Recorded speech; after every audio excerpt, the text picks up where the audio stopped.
You're listening to Southeast Radio's Business Matters with Karl Fitzpatrick in association with Wexford Insurances. Challenge us at Wexford Insurances 0818 31 30 30. I'm now joined in studio by Brian Barry, Finance Director of Eishtec, Wexford's newest contact centre, which is hoping to recruit 250 people in 2013. Brian, you might start by telling me a bit about your own background, please. Karl, I'm currently the Finance Director for Eishtec, as you say. My own background, believe it or not, began with science way back when. So my primary degree was in science, chemistry and biochemistry. Did a bit of teaching after that. Figured out, I think, from that wasn't what I really wanted to do. Went back and did in WIT, or Waterford Regional Technical College as it was in my day. Did SEMA qualifications there and started working in Waterford way back in 1987. Began with Bausch & Lomb in a finance role. Continued with Bausch & Lomb for about 10 or 12 years. Ended up as the financial controller there. After that then moved on to work for myself for a couple of years, actually, including a stint of 2 years in a finance director role in Wexford in Enniscorthy.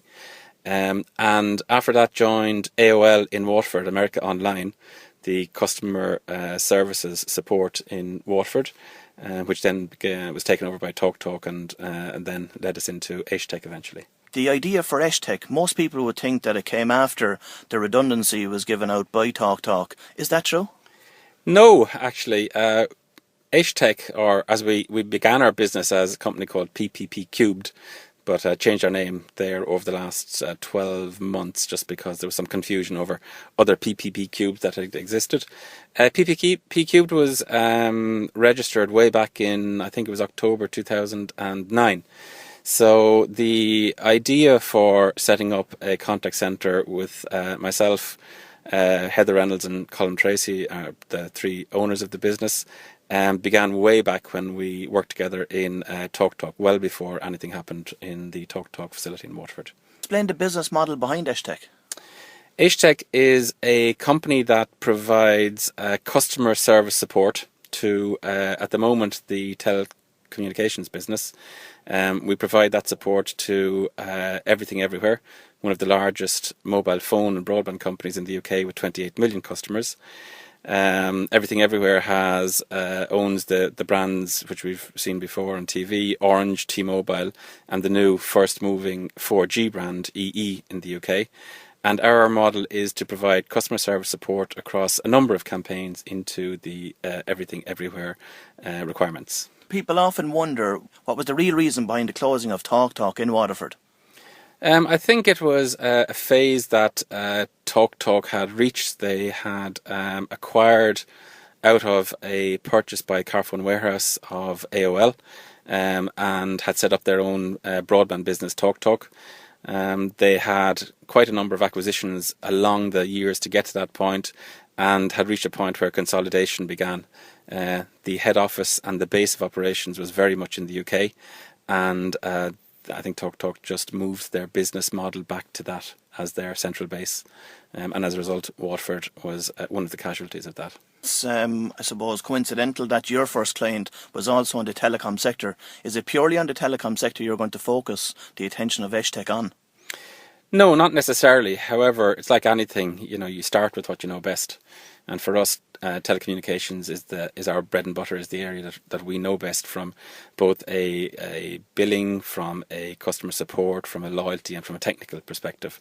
So it made sense for us to move into that area to begin with. It's where our core strengths are, and as a result, that was our initial introduction with Everything Everywhere. I know that an awful lot of call centre and contact centre business has been lost from Ireland to the likes of Poland and India in recent years. Is this the start of us seeing some of this returning? I would hope so. I think there's a number of drivers of that. Of course, our economy at the moment has made us cost competitive again in this business. It is, as you've said, a cost-driven environment, and there's very severe competition from the likes of the lower cost environments and geographies such as South Africa or India or the Philippines becoming more and more in line. But I think it, like anything, it's the quality of service that is being chased at this point in time, and Ireland certainly has always ranked highly in a quality of service, ability, and I think the environment is becoming attractive for that. In relation to Enterprise Ireland, how have they supported Eishtec to date? They've given us funding, some capital and startup funding, and also some employment grant funding. And more importantly, I think all along the way they've provided us with support and encouragement.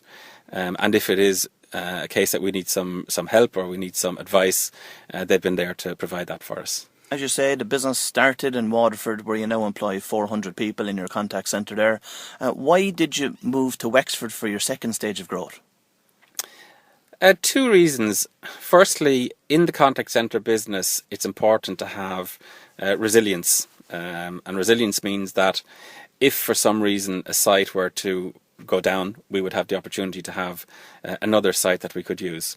It's an interchangeability. So what we've done in our Wexford facility is we have recreated the ability to take calls or contacts independently to the Waterford site. We've recreated our comms room, we've recreated the entire structure in place. And that's a common move for outsourcing companies to do, it's to put that in place. The reason for Wexford, Waterford, we're from Waterford, myself and Heather, born and bred. Colin married to a Waterford woman, so we've adopted him. And our head office is based in Waterford. We wanted to be able to drive, 40, 45 minutes and be able to be in the office so that we can become I suppose from our thinking, more of a regional business rather than particularly a Waterford or Wexford business. Tell me about your hiring strategy for Wexford. We've been very lucky in that along the way, both Waterford and Wexford, we've had huge public support, we've had huge political support, and as I said already, Enterprise Ireland have been hugely supportive of us. So we've been in that very, I suppose, fortunate position where we haven't had to advertise too much and the CVs have effectively rolled into us. It happened to us in Waterford when we began the business there, and likewise it's happened to us here in Wexford. So our method of recruitment has been very simple. We've received in the region of 1,500 CVs to date. So for us, that's a huge opportunity to pick excellent people for the roles we're looking for. And what was the quality of those CVs like? Quality was excellent. The norm that we've seen is it's probably taking 4 CVs stroke interviews to get one role. So that seems to be where we're at and what we've experienced in Waterford up to this point, and I would imagine it would be very similar in Wexford. Quality has been excellent. As you probably know, we had an open day on the 3rd and 4th of January, which we held in the Opera House. Really the function there was to give people the opportunity to come and ask questions. So we had a number of our agents down available to answer questions on Eishtec and the business. And also we provided walk-in interviews. So over the course of those 2 days, we managed almost 500 interviews.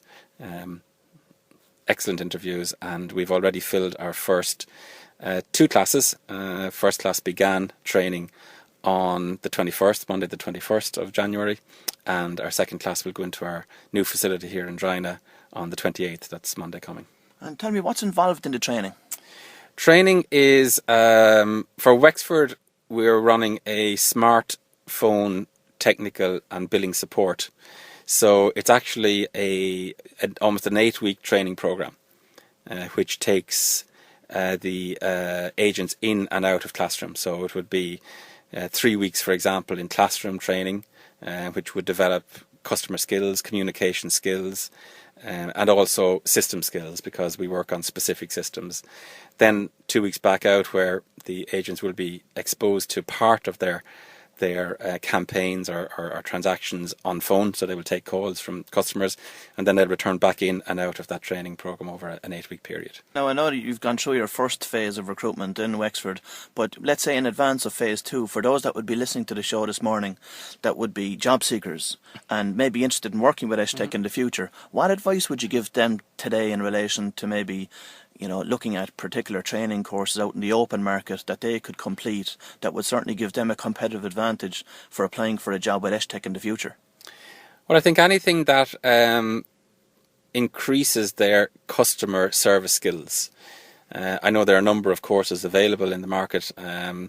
Some have been designed specifically for contact centres. Others are more in the maybe the retail sector. But any course, I think, that develops a skill to communicate, for empathy, not necessarily from a technical perspective for us, because we provide that training.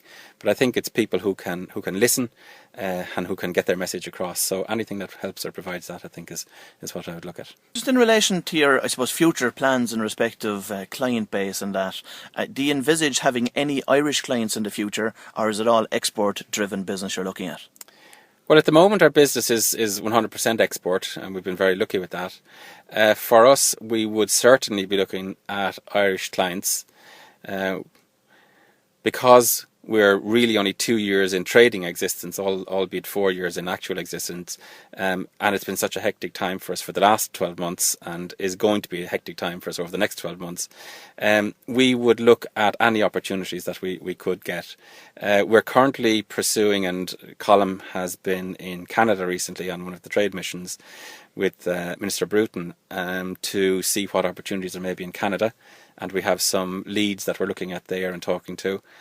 We're further exploring the UK market and indeed the Irish market, and we believe that there may be, in future, there may be some Irish government outsourcing. I think is probably the piece that's coming at the contact centre and outsourcing business in Ireland. So that's something we would look at.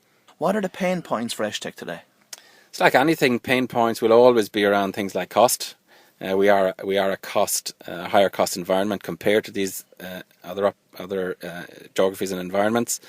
We have to be absolutely on top of our game. We have to make sure that we invest in those areas that require Eishtec or any Irish contact centre to ensure that it stays at the top, and that includes includes training, infrastructure, and any of those areas. So I think for us, they're the pain points, are to make sure that we go after those contracts and we're able to deliver a superior service in there.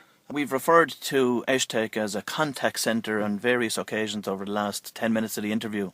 The name has changed from call centre to contact centre for this type of business over the last couple of years. Explain to our listeners how that has come about. The original concept of call centres was obviously for all telephone calls coming through, inquiries, billing inquiries, technical support, across the range, sales, etc.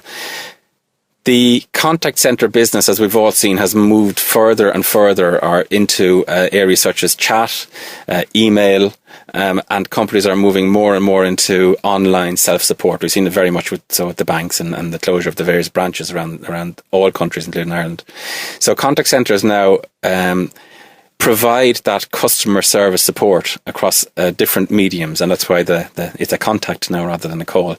It can come in any way and needs to be answered in whatever way the customer desires. What are the company goals for 2013? 2013, to have 250 FTEs in place by the end of the year in Wexford, to have everybody through training and fully out the other side, to be performing and reaching and exceeding the KPIs that have been set for us, and to consolidate our position with everything everywhere. And on top of that, then to look for our next clients, look for our next move and see where that's going to take us. Have you got a company 5-year plan in place? Of course, you can't go into business without planning at this stage. Our plan will include very specifically additional customers. We've been very lucky with the client that we've had. We've had a great relationship up to this, and we work hard on maintaining and ensuring that stays that way. We definitely have to add a further client base into our structure, but also we want to look at other areas. We believe that within the contact centre environment there are other opportunities, such as software development, that we may move towards. So those are the things that are sitting in our 5-year plan at the moment, although 2013 is going to keep us busy. You're listening to Southeast Radio's Business Matters with Karl Fitzpatrick in association with Wexford Insurances. Think Wexford Insurances for your business insurance.